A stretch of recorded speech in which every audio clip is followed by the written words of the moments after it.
என்று சொல்றோம். பெரியவர்களே, அன்பு நபி ஸல்லல்லாஹு அலைஹி வஸல்லம் அவங்க ஹதீஸ்ல தெளிவுபடுத்தினாங்க, யாரெல்லாம் வீட்டுக்குள்ள வரக்கூடிய நேரத்தில் இந்த வார்த்தைகளை சொல்லாம வீட்டுக்குள்ள வருவாங்களோ அவர்கள் ஷைத்தானோட வீட்டுக்குள்ள வாராரு. அவர் வீட்டுக்குள்ள ஷைத்தானுக்கு தங்கக்கூடிய இடத்தை கொடுக்கிறாரு. அவர் வீட்டுக்குள்ள ஷைத்தானுக்கு உணவளிக்கக்கூடிய இடத்தை கொடுக்கிறாரு.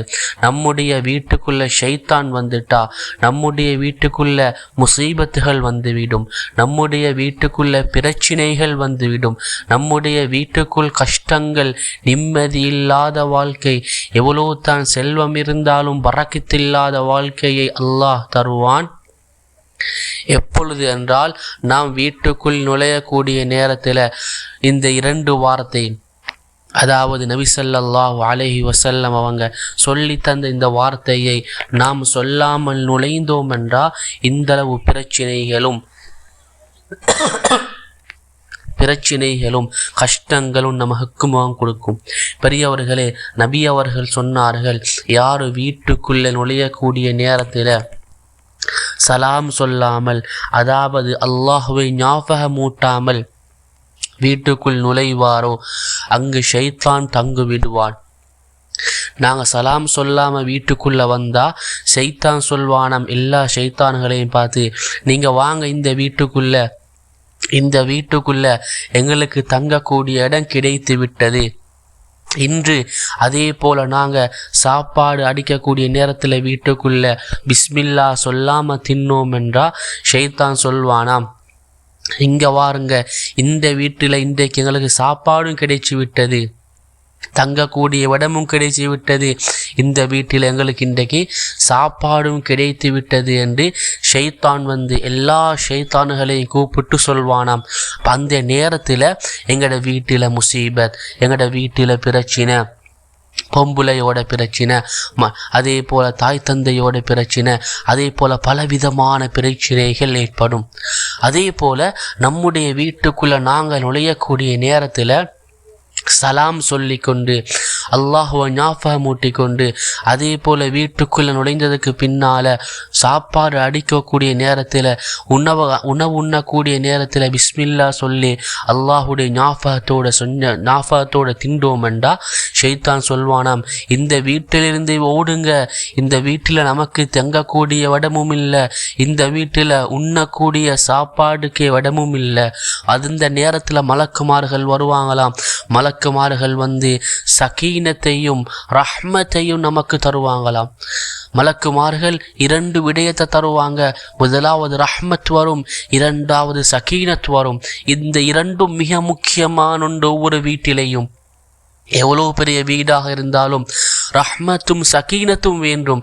ரஹ்மத் என்றா அல்லாஹுடைய அன்பு, அல்லாஹுடைய இரக்கம், அல்லாஹுடைய ரஹ்மத், அல்லாஹுடைய அன்பு வந்தால் அந்த வீட்டில் பரக்கத் வரும், அந்த வீட்டில் செல்வம் வரும், அந்த வீட்டில் செல்வ செழிப்புகள் வரும். எப்போ நாங்கள் சலாம் சொல்லி கொண்டு வீட்டுக்குள்ளே வரக்கூடிய நேரத்தில். அதே போல் 2வது சகீனத் வரும். சகீனத் என்றா நிம்மதியான வாழ்க்கை.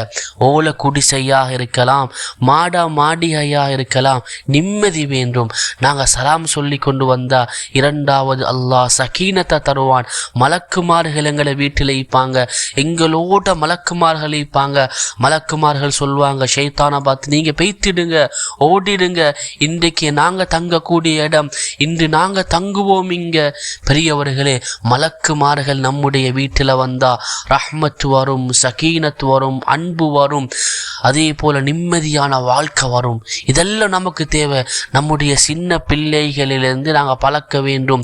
வீட்டுக்குள்ளே நுழையக்கூடிய நேரத்தில் சலாம் சொல்றது, அதே போல் தின்னக்கூடிய நேரத்தில் பிஸ்மில்லா சொல்றது.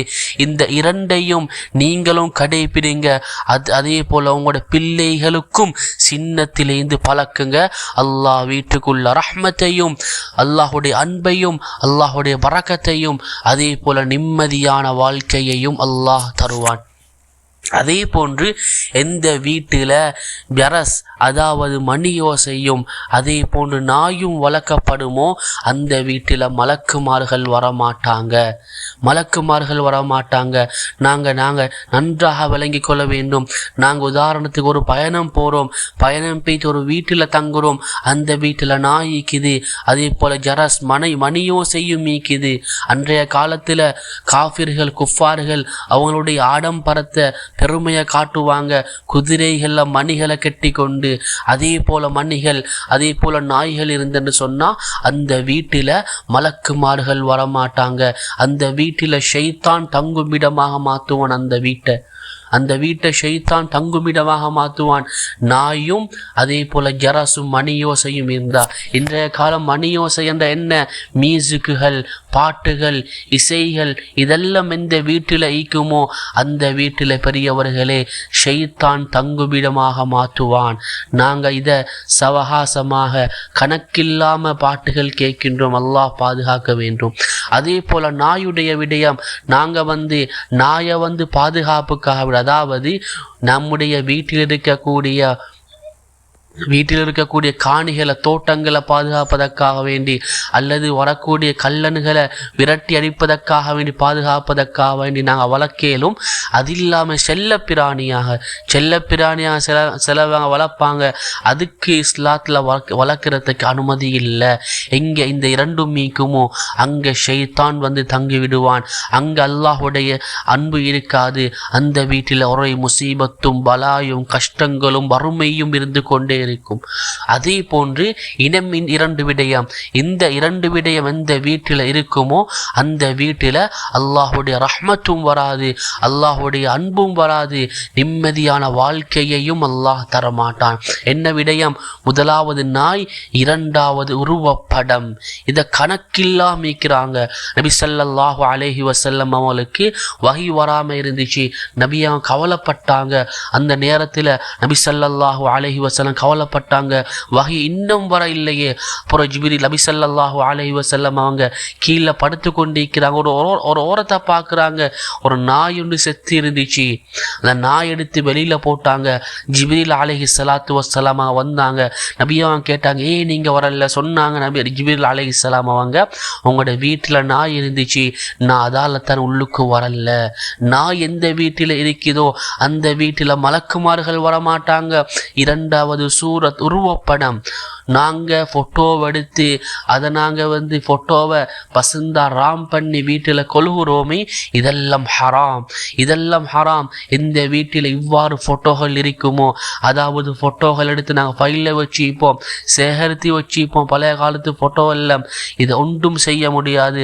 நபி ஸல்லல்லாஹு அலைஹி வஸல்லம் அவங்க சொன்னாங்க, எந்த வீட்டில் சூரத் உருவப்படம் இருக்குமோ அந்த வீட்டில் மலக்குமார்கள் வரமாட்டாங்க. அந்த வீட்டில் அல்லாஹுடைய அன்பு கிடைக்காது. அந்த வீட்டில் அல்லாஹுடைய பாசம், அல்லாஹுடைய அன்பு கிடைக்காது. அந்த வீட்டில் நிம்மதி இருக்காது. யாருடைய வீட்டில எல்லாம் நிம்மதி இல்லாத வாழ்க்கை, ஒரே பலாய்கள், ஒரே முசீபத்துகள், ஒவ்வொரு நாளும் கஷ்டங்கள், ஒவ்வொரு நாளும் துன்பங்கள் இருக்குமோ, நீங்கள் அனைவர்களும் பாருங்க, உண்டோங்களோட வீட்டில் இசை எனி டைம் ஒவ்வொரு நேரமும் இசை கேட்டுக்கொண்டிருப்பாங்க. அல்லது நாய் இருக்கும், அல்லது பிள்ளைகள் வீட்டுக்குள்ள நுழையக்கூடிய நேரத்தில் சலாம் சொல்ல மாட்டாங்க, அல்லது நீங்க சொல்ல மாட்டீங்க, அல்லது உருவப்படம் இருக்கும். இது எல்லாம் இருந்தால் வீட்டில் ஒவ்வொரு நாளும் முசீபத் இருக்கும். முசீபத் நீங்க அது நின்று தறிந்து கொண்டே இருக்கும் பெரியவர்களே. ஆகவே அன்புக்குரிய அல்லாஹ்வின் நல்லடியார்களே, அன்பு சகோதரர்களே, இதில் மிக கவனமாக இருங்க. நம்முடைய வீட்டில் பரக்கத் வேணுமா, நம்முடைய வீட்டில் ரஹ்மத் வேணுமா, பரக்கத்தான வாழ்க்கை வேணுமா, நீங்கள் வீட்டுக்குள்ளே நுழையக்கூடிய நேரத்தில் பிள்ளைக்கு முதலாவது பழக்கி கொடுங்க, அஸ்ஸலாமு அலைக்கும் வரஹ்மத்துல்லாஹி வபரகாத்துஹு. பூர்த்தியாக சலாம் சொல்லக்கூடிய முறையை பிள்ளைக்கு நீங்கள் படுத்தி கொடுங்க. அதே போல் சாப்பாடு அடிக்கக்கூடிய நேரத்தில் பிஸ்மில்லாஹிர் ரஹ்மானிர் ரஹீம் என்று சொல்லப்படக்கூடிய துஆவை கற்றுக் கொடுங்க, படித்து கொடுங்க. பிள்ளைகள் ஓதினா நீங்களும் ஓதுங்க. வாழ்க்கை அல்லாஹ் வீட்டில் பரக்கத்தை தருவான். ஆகவே பெரியவர்களே, அன்புக்குரிய அல்லாஹ்வின் நல்லடியார்களே, நம்முடைய வீட்டில் பரக்கத் வேண்டுமா, இந்த அமல்களை கடைபிடிங்க. சொல்லப்பட்ட விடயங்களை வீட்டிலிருந்து விரட்டி அடிங்க. அல்லாஹ் சுப்ஹானஹு